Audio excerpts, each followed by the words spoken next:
우리가 지난 시간에 그 7절로 12절의 말씀을 통하여서 고난 가운데서도 복음 전파에만 몰두하는 바울에 대해서 생각해 보았습니다. 바울은 예수 그리스도라는 보배를 그 질그릇 같은 우리 가운데 모셨다 이렇게 얘기를 합니다. 이 보배를 질그릇에 가진 것은 심히 큰 능력이 하나님께 있고 우리에게 있지 않다는 것을 알게 하려고 하는 것이다 이렇게 말씀했습니다. 이 때문에 바울은 고난 가운데서도 복음 전파에 매진할 수 있었던 겁니다. 그 결과 바울은 죽음 같은 고난을 맛보았지만 고린도 교회 성도들은 예수 그리스도를 아는 믿음을 갖게 되었습니다. 그러니까 바울이 죽음 같은 고난을 겪음으로 말미암아 교인들에게는 고린도 교회 교인들에게는 생명을 소유하게 됐다는 겁니다. 사도 바울은 오늘 본문 말씀에서 왜 자신이 복음 전파에 매진하는지 그 이유를 설명합니다. 13절을 같이 읽어보겠습니다. 시작. 기록된 바 내가 믿음으로 말하였다 한 것 같이 우리가 같은 마음을 가졌으니 우리도 믿었으므로 또한 말하노라. 여기 기록된 바 내가 믿음으로 말하였다 한 것 같이 이 말씀은 시편 116편 10절을 인용한 말씀입니다. 이 시편 116편 10절의 말씀을 보면 내가 믿는 거로 말하리라 내가 큰 곤란을 당하였도다 이렇게 말하고 있는데 이 시편 116편은 그 다윗에 쓴 시입니다. 다윗이 죽음의 위기를 통과하고 나서 감사와 찬양을 드린 시다 이렇게 말하면 되겠습니다.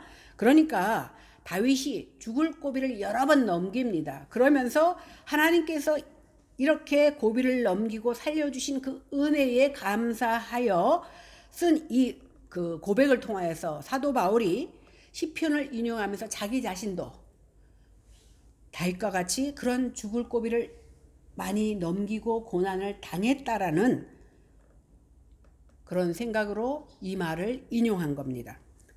그 십자가의 삶을 살려고 하면 수시로 밀어닥치는 그 고난을 그리고 매일매일 죽음을 각오하는 그 고난을 겪어야만 합니다. 그런데 매일 고난과 십자가의 삶을 살아가는 바울이 시편 기자와 같이 시편 기자의 고백과 같이 하나님께서 절대로 나를 버리지 않을 것이라는 것과 또 내가 넘어질지라도 일으켜 주실 거라는 그 믿음이 있었기 때문에 이 말씀을 인용한 겁니다. 다윗처럼 바울은 하나님의 살아계심과 섭리를 믿는 믿음뿐만이 아니라 하나님의 언약을 믿는 믿음이 있었습니다. 특별히 다윗은 사무엘을 통해서 그가 양치는 소년으로 있을 때에 뭐라고 말씀을 주십니까? 사무엘을 통해서 네 이 양치는 지팡이를 왕의 홀로 바꾸어 주겠다 그랬는데 그 말을 믿었어요. 보세요. 아직 소년 다윗이 지팡이 가지고 양을 치러 다니는데 하나님께서 사무엘 선지자를 통해서 네가 양치는 이 지팡이를 임금의 홀로 바꾸어 주겠다 했을 때 그 말을 흘려넘기지 않고 믿었다라는 겁니다. 그렇기 때문에 다윗은 그 장인 사울을 통해서 핍박과 고난을 받는데도 불구하고 그 말씀을 의지하고 이겼다라는 겁니다. 그래서 그는 어려움을 당할 때마다 기도와 찬송으로 여호와께 아뢰며 위안을 받았습니다. 마찬가지로 사도 바울 역시도 이 시편 말씀을 인용하는 것은 뭐냐 하면 그 다윗이 겪던 그 어려움과 억울함과 고난을 자기도 똑같이 받고 있다라는 겁니다. 그럼에도 불구하고 다윗이 말씀에 의지하여 하나님과 아뢰며 이겼던 것처럼 바울도 또 바울의 동역자들도 똑같은 마음을 가지고 예수 그리스도 때문에 핍박을 받으면서 그 이름 인정하기를 부끄러워하지 않고 고난을 이겨나갔다라는 것을 말하고 있습니다. 시편 기자가 믿는 거로 말하는 것처럼 바울도 믿고 있기 때문에 말할 수 있다라는 겁니다.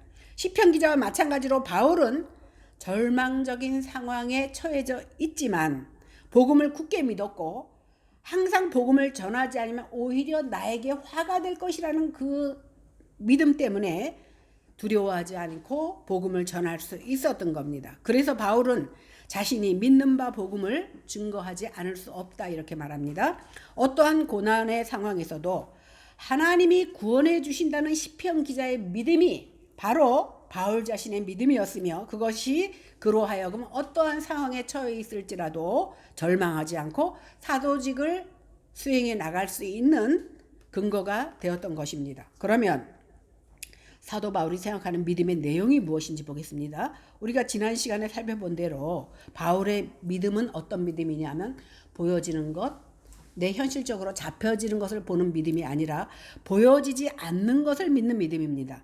그렇기 때문에 현실에서는 우겨쌈을 당하고 답답함을 당하고 환난과 핍박을 당하지만 믿음 안에 있기 때문에 죽음조차도 두려워하지 않는 믿음을 가질 수 있었다라는 겁니다. 그래서 고린도후서 5장 8절에 보니까 이렇게 고백합니다. 우리가 담대하여 원하는 바는 차라리 몸을 떠나 주와 함께 거하는 그것이라. 사도 바울의 고난이 얼마나 심했으면 내 육체가 이제 죽어서 하나님 곁에 가기를 원한다는 고백을 하는 겁니다.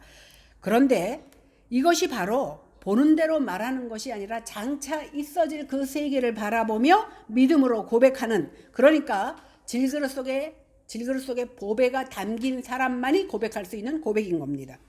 히브리서 11장 1절 2절에 보면 우리가 잘 아는 대로 믿음은 바라는 것들의 실상이요 보지 못하는 것들의 증거니 선진들이 이로써 증거를 얻었느니라, 이렇게 말씀해 줍니다. 그런데 믿음이라는 것은 우리가 소망하는 것, 어떤 게 갖고 싶은 것, 그것을 소망하고 기도하니까 그대로 이루어졌다, 우리 이렇게 생각하잖아요. 그런데 선진들이 바라본 믿음은 뭐냐 하면, 이 세상에 보이는 것을 바라보고 그것을 달라고 기도한 것이 아니라 보이지 않는 하나님의 약속을 바라고 그것을 기도했더니 하나님께서 들어주신다라는 그런 뜻을 가지고 있습니다. 그러니까 뭐든지 단어적으로 문자적으로 해석하면 얕은 수준의 것밖에 이해할 수 없습니다. 이렇게 그들이 바라본 믿음의 실상이 무엇이냐? 바로 예수 그리스도입니다. 그러므로 예수 그리스도를 알고 믿게 되면 바울처럼 죽음도 불사할 수 있는 그런 신앙 고백을 우리가 할 수 있게 되는 겁니다. 히브리서 11장 8절 이하에 보면 아브라함과 그의 후손들이 더 나은 본향 곧 하나님의 나라를 생각하면서 땅에서는 어떻게 살았다고 그럽니까? 나그네처럼 살았다는 겁니다. 집도 없고 갈 곳도 없는 나그네처럼 살았다는 겁니다. 모세는 그러한 하늘나라를 소망했기 때문에 애굽의 공주 바로의 아들이라는 칭함을 저버렸습니다. 그리고 애굽의 모든 금은보화보다 그리스도와 함께 하기를 즐겼습니다. 그래서 어떤 사람들은 더 좋은 부활을 얻고자 악형을 받되 구차하게 면해달라고 구걸하지 않았고, 어떤 이들은 희롱과 채찍질을 맞고 결박과 옥에 갔지만 사함을 원하지 않았습니다. 어떤 사람은 돌에 맞았고 어떤 사람은 톱으로 켜는 것과 같은 고통을 당했고 칼에 찔려 죽는 그러한 모습을 당했고 양과 염소의 가죽을 입고 유리 방황하며 궁핍하고 학대를 받았지만 그들은 감내할 수 있었습니다. 왜? 저 하늘나라를 바라봤기 때문에. 이런 사람들은요, 세상이 그들을 감당치 못합니다. 세상이 그를 감당치 못하고 그도 세상을 감당치 못하는 그러한 모습입니다. 이러한 모습이 믿음으로 산 사람들의 모습입니다. 우리가 흔히 생각하기를 구약에는 하나님께서 직접 보여주시고 물질적이고 현실적인 복을 받았다, 이렇게 생각합니다. 그러나 구약이나 신약이나 믿음으로 산 사람들은 눈에 보이는 세상을 소망하고 산 것이 아니라 눈에 보이지 않는 하나님의 약속을 믿고 그 약속을 따라서 살았습니다. 그러니까 오늘날도 믿음의 사람들은 눈에 보이는 세상을 소망하는 것이 아니라 눈에 보이지 않는 그 하나님 나라를 소망하며 살아야 된다라는 겁니다. 그런데 우리가 전도할 때 이제 세상 것 다 버리고 교회 나오세요, 하나님만 바라보세요, 그러면 다 나오기를 주저합니다. 그러나 교회는 이것이 복음이라면 거침없이 이것을 말해줘야 되는 겁니다. 그런데 사람들 눈치 보느라고 말하지 않으면 이것이야말로 믿음이 없다는 증거고 불순종이 되는 것입니다. 오늘날 교회가 믿음을 말하지만 그 믿음의 내용이 눈에 보이는 것과 세상에 속한 것이라면 그 믿음은 엉터리입니다. 마귀가 사람들의 마음과 눈을 혼미하게 하여 복음의 광채가 비치지 못하게 하다 보니까 적당히 사람들이 듣기 원하고 좋아하는 말을 하는 겁니다. 결국 신앙과 세상을 타협하는 겁니다. 그러니까 믿음으로 말한다는 것은 눈에 보이는 이 세상이 정말 좋아질 거야, 아름다워질 거야, 더욱 평화로워질 거야 이렇게 말하는 것이 아니라는 거예요. 좋은 세상 만드는 것은 이것이 아니라는 겁니다. 믿음으로 말한다는 것은 뭐냐 하면 눈에 보이는 이 세상과 나는 관계도 없고 오직 구속한 주 곧 새로운 세계가 와야 된다고, 그것을 소망해야 된다고 말하는 것이 믿음의 세계인 겁니다. 그런데 이 새로운 세상이란 우리가 인간이 상상하거나 우리가 노력해서 만들어질 수 있는 세상이 아닙니다. 그래서 구약의 선지자들이 이 해함이 없는 현실에서 다시는 해함과 상함이 없는 세계를 믿음으로 바라보고 고백한 것이 있습니다. 그것이 이사야서 11장 6절에서 9절입니다. 그때에 이리가 어린 양과 함께 거하며 표범이 어린 염소와 함께 누우며 송아지와 어린 사자와 살찐 짐승이 함께 있어 어린 아이에게 끌리며 암소와 곰이 함께 먹으며 그것들의 새끼가 함께 엎드리며 사자가 소처럼 풀을 먹으며 젖먹이는 아이가 독사의 구멍에서 장난치며 젖된 어린아이가 독사의 굴에 손을 넣을 것이라. 나의 거룩한 산 모든 곳에서 해됨도 없고 상함도 없을 것이니 이는 물이 바다를 덮음같이 하나 여호와를 아는 지식이 세상에 충만할 것임이니라. 이사야는 무엇을 바라봤습니까? 이 세계를 바라본 겁니다. 이 세상은 환경에 잘 적응하는 사람들이 살아남는 그런 적자 생존의 시대에 우리가 살아가고 있습니다. 그런데 이 세상에서 어떻게 해함이 없고 상함이 없을 수 있겠느냐는 겁니다. 그러니 내가 일어서려면 나보다 약한 사람을 밟아야 내가 일어날 수 있습니다. 그렇기 때문에 이 세상에서 사람의 노력으로 세울 수 있는 나라가 아닙니다. 물이 바다를 덮음같이 여호와를 아는 지식이 세상에 충만하여 그렇게 될 때에 이사야가 말한 이 세상이 이루어진다라는 사실입니다. 그런데 이런 세상이 오직 예수 그리스도를 통치하는 그 세상만이 이런 세상이 된다라는 사실입니다. 그래서 우리가 소망하는 것은 이 나라가 아니라 아까 이사야가 말했던 그 세상, 다시 말해서 하나님께서 예수 그리스도께서 통치하는 세상이 이것이 가능하다라는 것을 말해주고 있습니다. 14절을 다 같이 읽어보겠습니다. 시작. 주 예수를 다시 살리시니가 예수와 함께 우리도 다시 살리다 너희와 함께 그 앞에 서게 하실 줄을 아노라. 이 말씀에 보니까 주 예수를 다시 살리신 하나님께서 우리도 다시 살리사 너희와 함께 그 앞에 서게 하실 것을 안다 이렇게 말하고 있습니다. 그러므로 믿는 자는 예수님의 죽으심 그리고 다시 사심, 그러니까 부활의 성도가 포함됐다라는 사실입니다. 그것을 믿는 겁니다. 그것을 믿는 자들이 하나님 앞에 서게 된다라고 오늘 말씀하고 있습니다. 이것이 믿는 자가 아는 것이어야 마땅하다라는 겁니다. 이처럼 사도 바울은 철저히 예수님의 십자가와 부활에 대한 믿음에 근거했기 때문에 예수님이 우리를 구원하시기 위해서 고난을 당하셨던 것처럼 나 역시 그리스도의 고난에 죽음과 위협과 시련을 마다하지 않았다 이렇게 말하고 있는 겁니다. 왜냐하면 예수님께서 죽음에서 부활하신 것처럼 우리 역시도 죽음에서 일으켜진다라는 사실을 믿었기 때문입니다. 에베소 2장 1절에서 10절에 보니까 어떤 말씀이 나오냐면 우리들은 다 이 세상의 풍속을 따라 살던 본질상 진너의 자녀들입니다.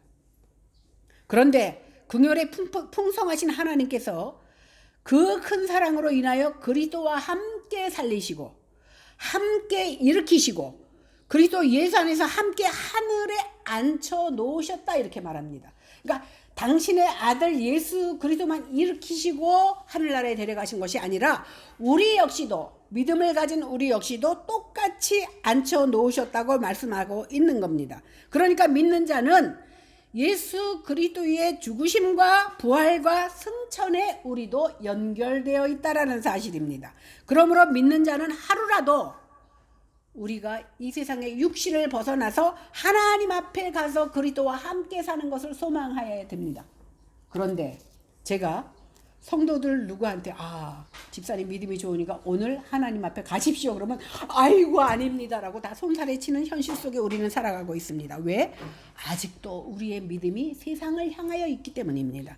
제가 지난주 월요일 날 그 기도원 원장님이 하도 전화가 와서 그 전날 전화 와서 저는 기도원 설교와 안 맞습니다. 분명히 말씀드렸는데도 은혜만 끼치면 되지 않느냐. 사실 그분하고 제가 한번 그 교도소 같은 데 가서 설교한 적이 있어요. 근데 교도소 설교와 기도원 그 집회는 좀 달라요. 3시간 반을 집회합니다. 그래서 1부 예배에 설교자가 따로 있고 2부 예배 설교자가 따로 있는데 1부 예배 설교자가 아주 나이 드신 분인데 고린도 후서를 하시더라고요. 근데 고린도 후서에 있는 말씀을 하나도 안 하고 너희들이 영적으로 변화해야 된다. 불러 막 이러다가 끝났어. 그러니까 고린도후서 말씀은 하나도 없어. 그러니까 말씀을 한 게 아니라 자기 말을 했고 사람들이 듣기 좋아하는 말만 했어요. 참 이게 바로 한국교회의 실정이다 이런 생각을 했습니다. 3시간 30분 동안 제가 은혜 받은 것은 뭐냐면 90%가 목사님이야. 30명 정도 모였는데 90%가 목사님들인데 얼마나 뜨겁게 기도하는지 몰라. 정말 그 키가 쬐끄만 어떤 여자 목사님이 나와서 찬양을 하는데 찬양하는 내내 우는데 제가 맨 앞에 앉아서 저도 눈물이 나서 혼났어요. 저렇게 사모하면서 기도하고 저렇게 사모하면서 찬양할 수 있을까? 저는 그 분위기에 은혜를 받았지 사실은 저는 조금 기도원 분위기가 잘 안 맞아요. 옛날에는 기도원을 좀 다녔지만 사실은 시간이 지나면서 그렇게 도라무통같이 기도하는 그 기도를 떠나서 이제는 하나님 앞에 정말 깊이 있는 기도, 삶의 기도를 하기를 원하는 모습으로 살아가고 있습니다. 그래서 우리 장로교 신자들을 대부분 뭐라고 표현하냐면 차는 기가 막히게 좋은데 기름이 앵꼬 날라 그래. 그만큼 뭐예요? 차는 좋은데 말씀은 많이 아는데 기름이 없다라는 거예요. 기도하지 않는다라는 거예요. 그러니까 우리가 이러한 기도하는 모습을 우리는 그 도전을 받아야 된다라는 생각을 하고 있습니다. 그런데 그들이 정말 목이 터지도록 기도하는 내용이 뭐냐면 하나님 무슨 문제가 있으니까 해결해 주십시오. 만사 형통해 주십시오. 사업에 성공하게 해 주십시오. 다 들리잖아요. 너무 크게 기도하니까. 그러면서 앞에 있는 목사님도 뭐라고 말씀하시냐면 그 영권 인권 물권을 달라고 그리고 채워주실 길을 믿습니다라고 기도하니까 거기서 아멘이 막 터지더라고요. 제가 무엇을 생각했냐면 이 사람들은 천국도 가지만 천국은 이미 따놓은 당상이지만 세상에서 예수 믿는 것 때문에 만사 형통한다고 믿고 있는 사람들이더라고요. 그러면 만약에 예수 믿기 때문에 만사 형통한다면 사업하는 사람들 뭐 하려고 걱정합니까? 교회만 나오면 만사 형통하는데. 아픈 사람들 왜 걱정합니까? 교회만 나오면 나는데. 왜 자녀들이 학교 가는 것을 왜 걱정합니까? 교회만 나오면 되는데. 그러니까 결국 만사 형통한다.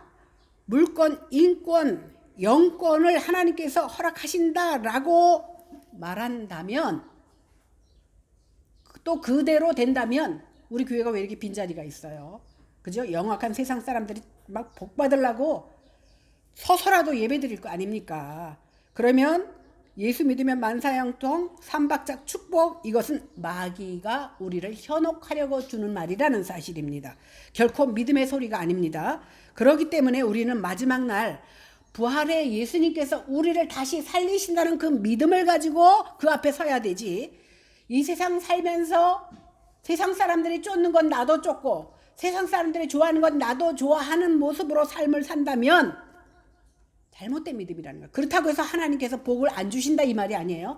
그의 나라와 그의 의를 구하면 이 모든 것을 더해 주신다고 분명히 약속하셨고 믿음의 선진들이 믿음에 바로 섰을 때 하나님께서 넘치는 복을 주셨던 겁니다. 그러니까 뭐예요? 내가 하나님 앞에 바로 설 때 이 모든 것은 주고 안 주고는 하나님께 달린 거예요. 그러니까 내가 그릇은 준비해 놓지도 않고 달라고 하니까 그 쏟아지는 복이 어디로 가? 그릇 준비된 곳으로 가는 거라는 사실입니다. 그래서 우리는 정말 하나님을 사모하며 하나님을 두려워함으로 하루하루를 살아가는 저와 여러분들이 되어야 될 줄로 믿습니다. 15절을 보겠습니다. 시작. 주 예수를 다시 살리시니가 이는 모든 것이 너희를 위함이니 많은 사람의 감사로 말미암아 은혜가 더하여 넘쳐서 하나님께 영광을 돌리게 하려 함이라. 바울은 자신이 당하는 고난뿐만이 아니라 그의 믿음과 복음 전도와 이 모든 것들이 너희를, 그러니까 고린도 교회를 위한 것이다라고 분명히 밝히고 있습니다. 사도 바울은 고린도 교인들에게 한 번도 사실은 그 바울의 옛 그 스펙을 보면 세상 사람들이 따라갈 수 없을 만큼 좋은 환경을 가지고 있었잖아요. 그런데 내가 예수 믿었으니까, 그리고 자기의 옛 과거의 그 스펙을 자랑한 적이 한 번도 없습니다. 오히려 그것을 어떻게 세상에 찌꺼기처럼 여겼습니다. 그가 고린도 교회한테 말해준 것은 나는 복음 때문에 얼마나 많은 핍박을 받았는지, 연약함과 굶주림과 사형 선고를 받은 자처럼 세상에 찌꺼기 같은 대접을 받았다고 말합니다. 그것 때문에 고린도 교인들이 그의 사도권을 의심했을 정도입니다. 그런데 믿음의 세계란 눈에 보이는 이 세상이 전부가 아님을 알기 때문에 그는 담대하게 자신의 고생하는 것을 말할 수 있었다라는 겁니다. 그래서 영광의 날 곧 부활의 세계가 없다면 주님 앞에 서게 될 때 가장 불쌍한 자가 예수 믿는 자들입니다. 예수 믿는 그 모습대로 믿는 사람답게 살았다면, 그런데 하나님이 계시지 않다면 가장 불쌍한 자가 예수 믿는 자라고 오늘 바울은 증거합니다. 그러니 세상의 자랑거리를 가지고 오는 거짓 선생들에게 속지 말라, 이렇게 고린도 교인들에게 말해주고 있는 겁니다. 예수 그리스도의 죽으심과 다시 살아나심 안에 들어있는 성도는 예수님과 동일하게 그리스도가 계신 그 나라를 사모하며 살아야 되기 때문에 세상에 썩어질 것, 없어질 것에 연연하지 않는다라는 겁니다. 그러므로 믿는 자는 예수 그리스도의 죽으심과 부활에 참여할 그 영광의 날을 소망하며 이런 은혜가 있기 때문에 그것이 흘러 넘쳐서 하나님 앞에 영광이 되는 겁니다. 그러므로 믿는 자는 예수 그리스도의 죽으심과 부활에 참여할 그 영광의 날을 소망하며 이런 은혜가 사람들에게 흘러 넘쳐서 하나님 앞에 영광되는 모습으로 삶을 들어야 될 줄로 믿습니다.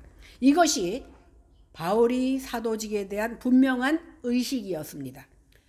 그러니까 자기 이익을 추구하려고 고린도 교회를 이용할 일도 없었습니다. 16절을 같이 보겠습니다. 시작. 그러므로 우리가 낙심하지 아니하노니 우리의 겉사람은 낡아지나 우리의 속사람은 날로 새로워지도다. 여기서 그러므로 그랬는데 이 말은 뭐냐면 사방에 우겨쌈을 당하고 답답한 일을 당하고 박해를 받고 거꾸로 뜨리는 삶을 살았어도 보배 같으신 예수 그리스도가 질그릇 같은 내 안에 있으므로 우리는 낙심하지 않는다, 이런 말입니다. 한마디로 말하면 내가 예수님 때문에 고난과 핍박과 어려움을 당할지라도 예수께서 내 안에 계심으로 나는 감사하고 낙심하지 않는다, 이런 말입니다. 그래서 우리의 겉사람은 낡아지나 속사람은 날로 새로워진다, 이렇게 말하고 있는데 겉사람이 낡아지는데 어떻게 속사람이 새로워질 수 있습니까? 겉이 다 망가져서 걷지도 못하는데 속만 좋다라는 소리잖아요. 그래서 여기서 겉사람은 뭐냐면 우리가 죽어서 흙으로 돌아갈 수밖에 없는 제한된 육체를 가진 질그릇 같은 인간을 겉사람이라고 말합니다. 이에 대조되는 속사람은 복음을 통해서 그리스도를 믿음으로 말미암은 중생적 그런 영적인 실존의 상태를 오늘 속사람이다, 이렇게 말하고 있습니다. 여기서 날로 새로워진다는 말은 뭐냐면 그리스도 안에서 신앙이 점점 자라서 그리스도의 성품에 이르기까지 우리가 성화되고 용화되는 과정을 말하고 있습니다. 사실 질그릇이든 뭐든 간에 시간이 흐를수록 금이 가고 깨지고 부셔질 수밖에 없습니다. 그러나 부셔질수록 우리의 속은 날로 새로워지는 것을 경험하게 된다는 겁니다. 왜 그러냐면 질그릇 속에 뭐가 있다 그랬죠? 보배가 있다 그랬잖아요. 질그릇이 깨져야 보배가 보이는 거예요. 그러니까 결국 질그릇은 시간이 지나면 우리의 용도는 다 끝나고 폐기됩니다. 그러나 그 영광스러운 속사람이 변화될 것입니다. 그래서 사도 바울은 그것을 알고 믿고 있었기 때문에, 그래서 질그릇이 부서지는 것 때문에 늙어지는 것, 그리고 병들고 약해지는 것, 마음고생하는 것에 신경 쓰지 않았습니다. 거기에 낙심하기는커녕 오히려 내가 매맞고 핍박하고 어려움을 당할 때에 내가 하나님을 사랑하기 때문에 당하는 것이라는 것을 생각하며 오히려 어떻게 했다고? 은혜를 체험하고 오히려 새로워진다라는 기쁨 속에 살아갈 수 있었다라는 겁니다. 아주 놀라운 신앙이 오늘 고린도후서를 통해서 사도 바울의 신앙을 볼 수 있었던 겁니다. 그래서 사도 바울은 극심한 고난 속에서 내가 날마다 새로워진다라고 고백할 수 있었던 겁니다. 17절을 보겠습니다. 시작. 우리가 잠시 받는 환난에 경한 것이 지극히 크고 영원한 영광에 중한 것을 우리에게 이루게 함이니. 이 말씀에서는 두 가지를 강조하고 있습니다. 첫 번째는 영광을 얻기 위해서는 환난을 피해갈 수 없다는 겁니다. 가만히 앉아서 입 벌리고 있다고 입에 뭐가 안 들어와요. 내가 수고하고 힘들어야 힘든 만큼의 대가가 오는 겁니다. 다른 하나는 환난을 당한다 하더라도 미래에 받을 영광에 비하면 지금 내가 받는 환난은 오히려 아무것도 아니라는 겁니다. 바울은 오늘 잠시와 영원, 그 다음에 환난에 경한 것과 중한 것, 이것을 대조함으로 미래의 영광을 잘 나타내고 있습니다. 그런데 바울이 사도직을 수행하면서 당한 환난을 여기서 자기는 환난에 경한 것이다 이렇게 고백했는데, 환난은 지난주에도 보았지만 갑자기 사람들이 루스드라, 이고니온, 안디옥에서 뛰어들어서 바울이 죽기 전에는 먹지도 자지도 않겠다고 고백한 사람들이 갑자기 뛰어들어서 그를 죽을 만큼 팹니다. 그래서 죽은 줄 알고 가마떼기에 싸서 쓰레기장에 버렸는데 바울은 부시시 일어나서 자기를 때린 그곳을 향하여 다시 들어갑니다. 왜? 아직도 전해야 될 복음이 있기 때문에. 그러니까 사도 바울이 여기서 환난에 경한 것이라고 말하지만 환난이 경했습니까? 죽을 뻔한 고비를 여러 번 겪었습니다. 그럼에도 불구하고 그는 환난에 경한 것이라고 오늘 고백하고 있습니다. 그는 살 소망까지 잃어버릴 정도의 그런 핍박을 당했지만 그 엄청난 핍박을 당했음에도 불구하고 오늘 환난에 경한 것이라고 말할 수 있는 것은 바울이 하늘에서 받을 영원하고 영광스러운 축복에 대한 소망과 확신이 있기 때문입니다. 이것이 너무나 크면 지금 내가 아파도, 지금 내가 고생을 해도 이것이 보장되어 있다면 그 고난을 참을 수 있는 겁니다. 그러나 오늘도 굶는데 내일도 굶어야 돼. 죽는 날까지 굶다가 죽어야 되면 살 소망이 없는 것이지만, 오늘 굶어도 내일 배부를 수 있다면 오늘 굶어도 잘 견딜 수 있다라는 사실입니다.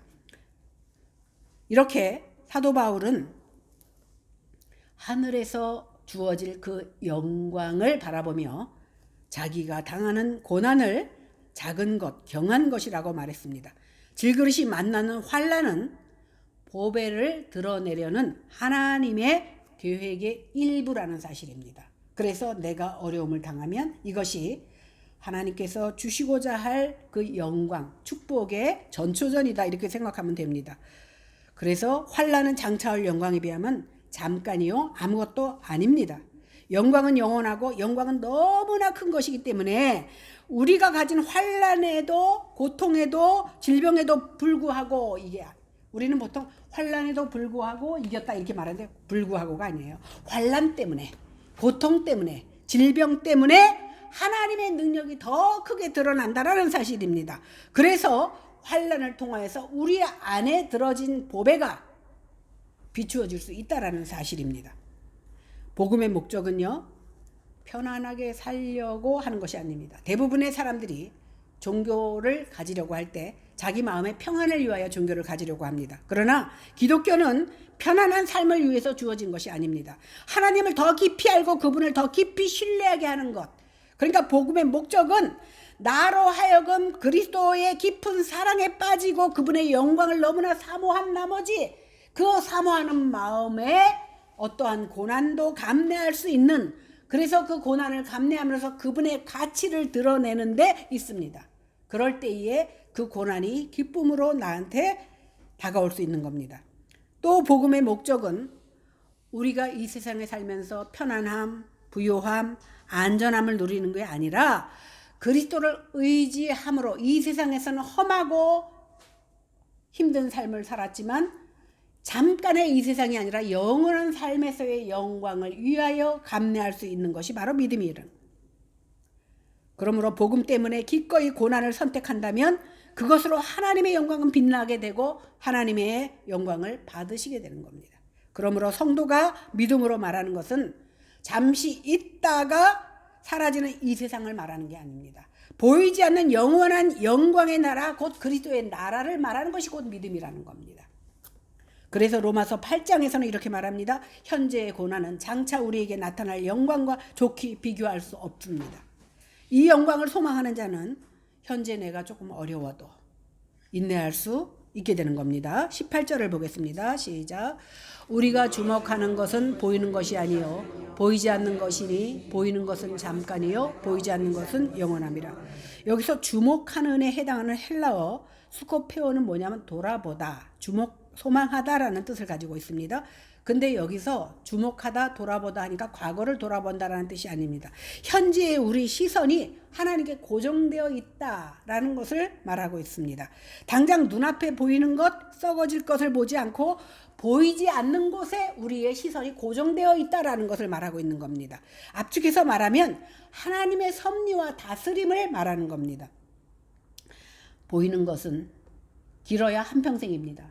물론 오래 사는 사람도 있고 짧게 사는 사람도 있지만 그러나 보이지 않는 것은 영원합니다. 그래서 기독교에서는 인생을 어떻게 표시하냐면 점으로 표시합니다. 점. 영원에 비하면 인생은 점에 불과합니다. 이렇게 하나님의 섭리와 다스리는 그 영원한 섭리 속에 우리가 삶을 드리기 때문에 이 짧은 점 같은 인생에 내 마음을 쏟지 말라는 겁니다. 오직 영원한 삶을 바라볼 수 있는 저와 여러분들이 되어야 될 줄로 믿습니다. 그래서 바울과 성도들이 소망하는 것은 이 세상의 물질적인 것이 아니라 하늘의 영적인 겁니다. 그래서 바울은 어디다가 영원한 곳에 내 눈과 마음을 고정시킨다 이렇게 말하고 있습니다. 우리도 연약한 나 자신을 생각하면 낙심할 수밖에 없습니다. 그러므로 우리 자신을 바라보지 말고 우리 안에 영광스러운 보배 되시는 예수 그리스도만을 바라보아야 됩니다. 육신의 겉사람은 누구나 낡아집니다. 결국 없어집니다. 그러나 우리의 속사람은 날로 새로워지는 역사가 우리에게 있어야 될 줄로 믿습니다. 이제 우리는 그리스도 안에 있는 복음의 빛을, 하나님의 영광을 아는 빛을 열망해야 될 줄로 믿습니다. 그래서 하나님을 영화롭게 하려는 열망, 나는 비록 약해지고 깨지지만 이 깨어짐의 아픔을 통하여 하나님의 영광이 드러날 수만 있다면 내가 그렇게 사용받기를 원합니다라는 고백이 우리 가운데 있어지기를 원합니다. 그래서 깨질 수밖에 없는 질그릇을 색칠하느라고, 포장하느라고, 영화롭게 하느라고, 기름칠하느라고 시간을 낭비하지 말고 이제 깨어질 이 질그릇에 시간을 버리는 것이 아니라, 땅에 묻혀질 이 질그릇에 시간을 버리는 것이 아니라 영원한 삶을 준비하는 저와 여러분들이 되시기를 바랍니다. 그래서 우리의 삶이 오직 주님 앞에 드려지는 모습으로 오늘도 앞에 주어질 날들도 드려지는 저와 여러분들 되시기를 주님의 이름으로 간절히 축원합니다. 기도하겠습니다. 하나님, 말씀을 준비하면서 그리고 들으면서 느껴지는 것은 뭐냐 하면 마치 바울은 우리와 다른 성정을 가지고 있는 사람처럼 느껴집니다. 그러나 바울에게 허락하셨던 하나님, 바울이 믿던 하나님, 바울이 소망했던 그 하늘나라를 우리도 똑같이 소유하고 있다라는 사실 앞에 우리의 게으름과 우리의 나약함을 주님 앞에 고백하지 않을 수 없습니다. 하나님, 우리의 믿음 없음을 용서하시고 저희들을 붙잡아 주시옵소서. 감사드리며 예수님 이름으로 기도했습니다. 아멘.